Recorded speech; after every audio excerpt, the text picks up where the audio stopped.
Comment on se retrouve aujourd'hui? J'espère que vous allez bien. Alors oui, en effet, ça a pas mal changé, hein. Ouais, ça a pas mal changé, hein. Ça choque un peu peut-être, non? Non? Non? Non, ça va, c'est assez lumineux. Ah non, mes cheveux! Ah oui, mes cheveux! Putain, oui. Oui, alors, bah écoutez, on va commencer par la première anecdote. Parce que bah, on est reparti sur trois nouvelles anecdotes, donc forcément la première anecdote ça parle de mes cheveux, hein. Qu'est-ce qui s'est passé? Qu'est-ce qui s'est passé, mon Dieu, mon Dieu? Alors, qu'est-ce qui s'est passé? Eh bien, j'ai eu plusieurs fois dans ma vie les cheveux longs, je les ai coupés il y a quelques jours, là, je les ai coupés deux fois courts, je me sentais jamais bien, moi j'aimais bien mes cheveux longs, c'est vraiment les cheveux longs, j'aimais bien tout ça. Et à chaque fois que je les ai coupés, j'ai toujours eu. Je regrettais, hein, mais là, là, cette fois-ci, c'était différent. Enfin, j'ai regretté, mais c'était différent. Parce que c'est Murphy. Donc, Murphy, je rappelle pour ceux qui ne connaissent pas, Murphy, c'est la voix que j'ai donnée. Enfin, c'est le nom de. C'est le nom que j'ai donné à la voix dans ma tête. Voilà, c'est ça. Et donc elle est plus ou moins présente tous les jours, hein. Elle fait un plus ou moins chier tous les jours, hein, faut le dire, hein, mais des fois on se marre bien. Et donc voilà, faut savoir que,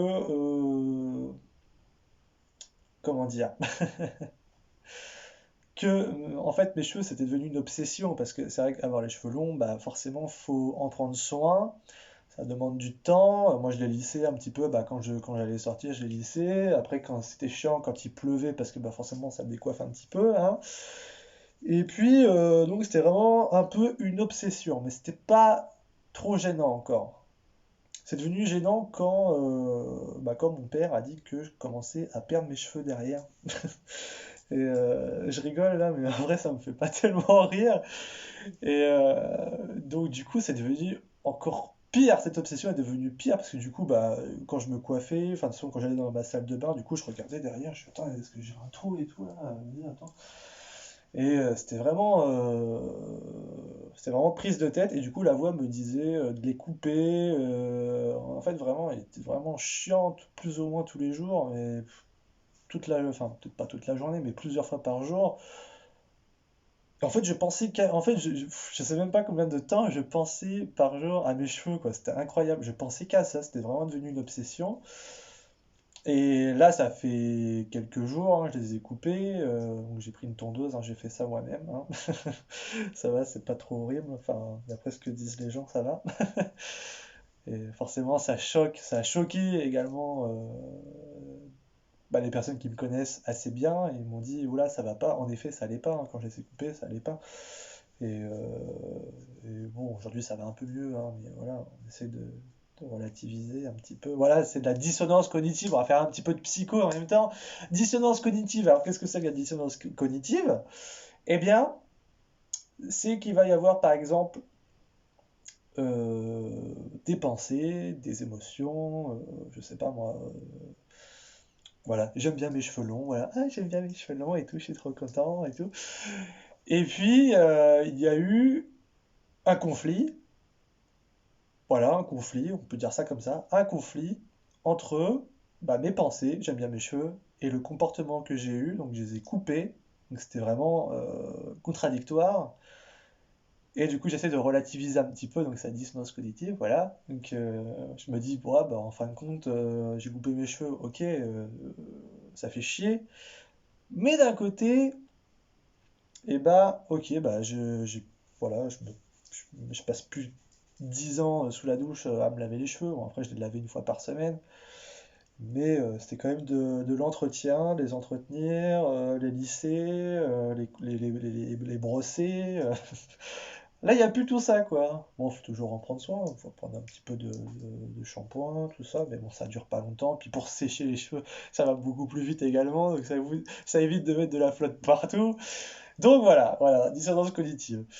Et qu'est-ce que je l'ai dit? Voilà, Murphy, du coup, m'a vraiment fait chier avec ça pendant plusieurs mois. C'était vraiment pire quand mon père m'a dit que je perdais mes cheveux, etc. C'était vraiment devenu une obsession. Donc oui, j'ai cédé à Murphy. Bien sûr, j'ai quand même, ça m'a pris la tête hein, pendant.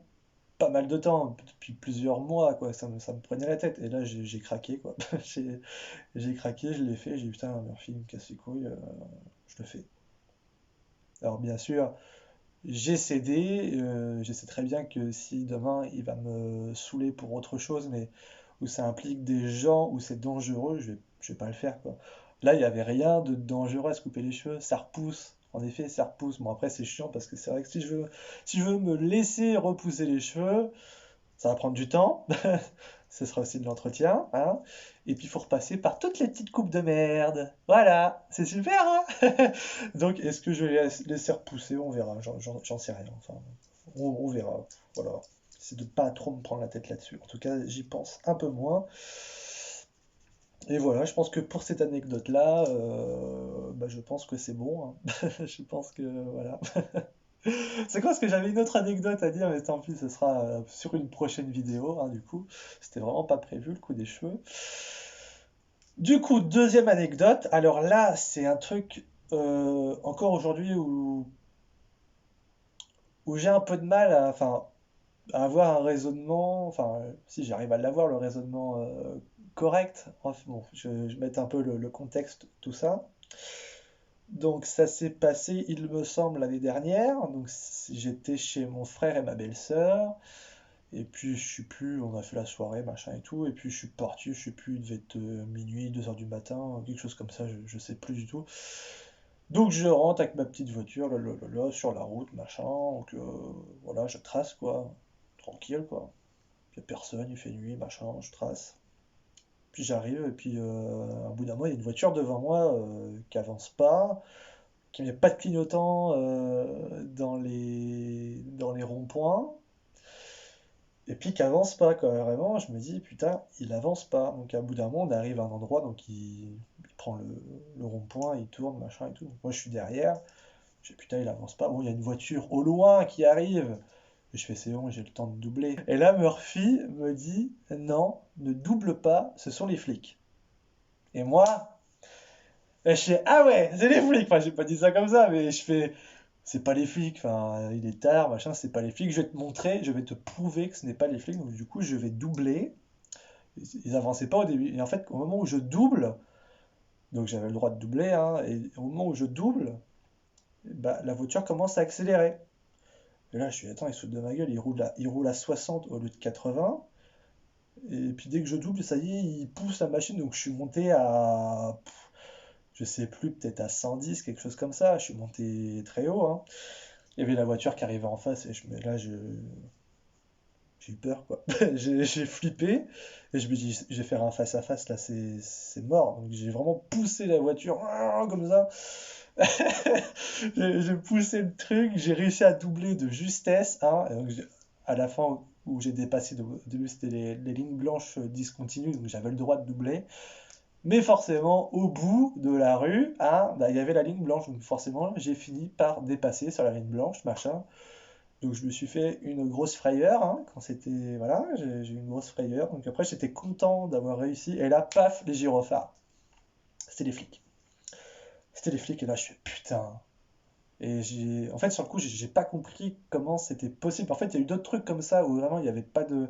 J'ai jamais su comment c'était possible de prévoir ça. En fait, bon là, j'essaie de raisonner correctement. Je me dis, est-ce qu'il y a eu des indices que j'ai vus mais que j'ai pas interprétés, que j'ai pas pris conscience et que inconsciemment j'ai vu des choses et que après c'est Murphy qui a dit non, doute pas, c'est les flics. Il y avait rien qui disait que c'était les flics. C'était vraiment une voiture banalisée, rien. Il y avait rien. Mais après peut-être que j'ai mal vu, peut-être qu'il y avait un petit truc, je sais pas. J'ai vraiment pas fait attention. Et donc du coup voilà, j'ai doublé, c'était les flics et là je me dis putain Murphy t'avais encore raison. Encore, oui, parce que c'était pas la seule fois. Il y a eu d'autres choses, d'autres événements où là, où j'en parlerai peut-être plus tard, mais il y a eu vraiment des événements, des trucs pas forcément de ouf, hein, mais il y a eu des trucs, des fois Murphy me prévenait qu'il allait se passer quelque chose. Ou tiens, je sais plus, quand je travaillais en tant que hôte de caisse à Intermarché, donc j'étais à une demi-heure de route. Ah, du coup, je fais une anecdote en plus, quoi. Bon, c'est pas grave. Et quand j'étais au travail, quand j'étais au travail ou quand j'allais partir ou quand je partais, Murphy me disait, ah, il y a ton frère qui est à la maison. Oui, quand j'arrive à la maison, il y a mon frère qui est là. Et à chaque fois que Murphy me l'a dit, mais ça, j'ai jamais compris comment c'était possible. J'ai jamais, parce il y avait pas d'indice. J'arrive pas à comprendre comment c'était possible, parce y avait aucun indice. Voilà, ils sont venus, c'était pas prévu qu'ils allaient venir, enfin, ou alors, je sais pas, mais. Il y a une fois, comme ça, je suis arrivé, et puis je leur ai dit clairement, je dis, bah, je savais que ce soir, vous serez là. Alors, je sais plus si j'ai dit que c'était Murphy qui me l'a dit, ça, je m'en rappelle plus, mais j'ai dit que je savais, en fait, qu'ils seraient là ce soir, ils étaient là. Donc, voilà. Voilà, donc j'ai fait une double anecdote sans faire exprès, mais c'est pas grave. Donc voilà, pour Murphy avec les flics, bon voilà. Donc du coup, pour en terminer vite fait avec ça, on était hors agglomération, donc pour moi on était à 80, parce qu'avant c'était 90, mais maintenant c'est passé à 80. Euh, j'ai eu droit à une amende, hein, super. J'ai eu une putain d'amende de je sais plus combien. Ils m'ont pas compté. Non, ils m'ont compté quoi? Je sais plus ce qu'ils m'ont compté. Peut-être la ligne blanche ou. Je sais plus si c'est la ligne blanche ou la vitesse. Je pense que. Je crois que c'est la vitesse. J'ai pas perdu de points. Ils ont été sympas, entre guillemets. Enfin, sympa, je sais pas, parce que je sais pas. Ils avancent pas, je double, eux ils accélèrent. Normalement, dans le code de la route, quand on se fait doubler, on s'amuse pas à accélérer, quoi. Donc, j'ai pas osé dire, bah, en plus, il disait que c'était, je sais plus combien, 50 ou 60, mais il n'y a aucun panneau qui te dit que c'est telle vitesse, alors que pour moi, on sortait de l'agglomération, il y avait un panneau, on sortait, donc même dans ma famille qui connaissent bien cette route, bah, ils disaient, bah non, mais ici on roule à 80. Voilà. Donc je pense qu'ils m'ont un petit peu entubé, hein, voilà, faut le dire. Donc, j'ai pas osé leur dire pour les clignotants, parce que bah, c'est pareil, j'aurais pu dire, ah bah vous avez pas mis de clignotants, gna gna. J'aurais pu faire ça, j'aurais pu dire, bah dans le code de la route, quand on se fait dépasser, on s'amuse pas à accélérer. Après voilà, j'étais un petit peu sous le choc parce que j'ai eu peur, hein, faut le dire. Je tremblais, et j'ai doublé. Franchement, c'était vraiment de justesse, mais je me suis vraiment fait peur. Et je tremblais, du coup, j'ai pas joué les héros, quoi. Face aux flics, j'ai pas fait le malin. Voilà, donc un petit peu déçu, quoi. Troisième anecdote. Alors celle-là, elle fait un peu flipper. Enfin, je vais la raconter, ça fait pas peur, mais quand on la vit, ça fait très peur, hein. Il y a déjà eu une précédente vidéo où j'ai parlé de choses un peu flippantes, où je voyais des monstres dans les voitures, etc. Là, c'est pareil, c'est avec un monstre, un seul, hein, un seul, et ça s'est passé dans mon ancienne chambre, hein, derrière. Je précise que j'ai pas changé de chambre à cause de ce truc-là, hein. C'était parce que, voilà, je vais pas en revenir, mais ça n'a rien à voir avec ma maladie. Donc ça se passait dans mon ancienne chambre, hein, c'était peut-être on va dire 2013, j'en sais rien, mais c'était quand j'étais à la fac et j'étais avec ma petite amie du moment, etc. J'étais dans la chambre d'à côté, la lumière est allumée, j'étais dans le lit et puis je m'apprêtais à aller me coucher, quoi. Et en fait, il y a le lit, quoi. Il y a le lit. Et enfin, je sais pas comment expliquer en vidéo. Il y a le lit, donc voilà. Et en fait, quand on s'allonge dans le lit, en face, il y a la salle de bain. Mais il y a pas de porte, en fait. Il y a un rideau comme là, enfin, on voit pas, mais il y a un rideau, etc.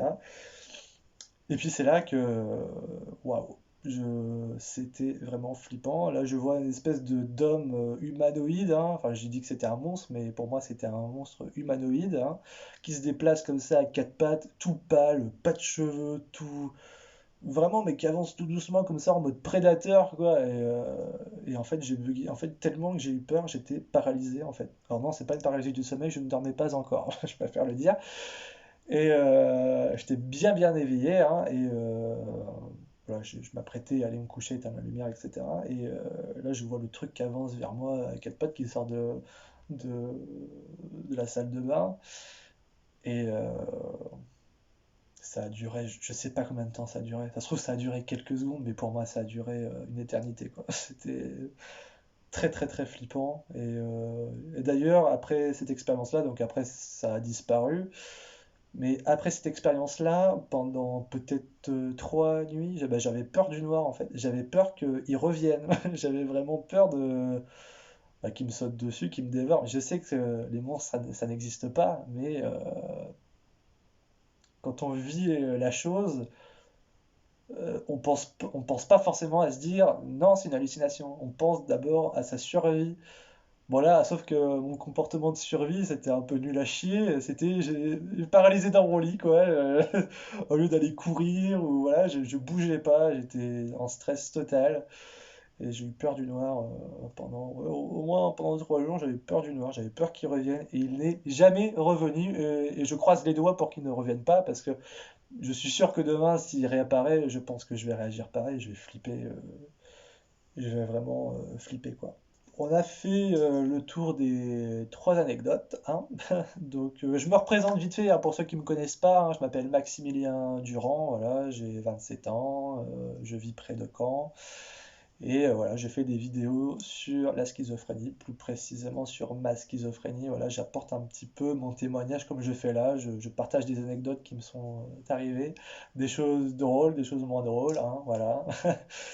Et voilà, donc j'espère que cette nouvelle vidéo vous a plu. Si ça vous a plu, laissez un pouce bleu, hein, un pouce en l'air, hein, et à vous abonner pour ne pas louper les prochaines vidéos. Voilà, merci beaucoup et à bientôt.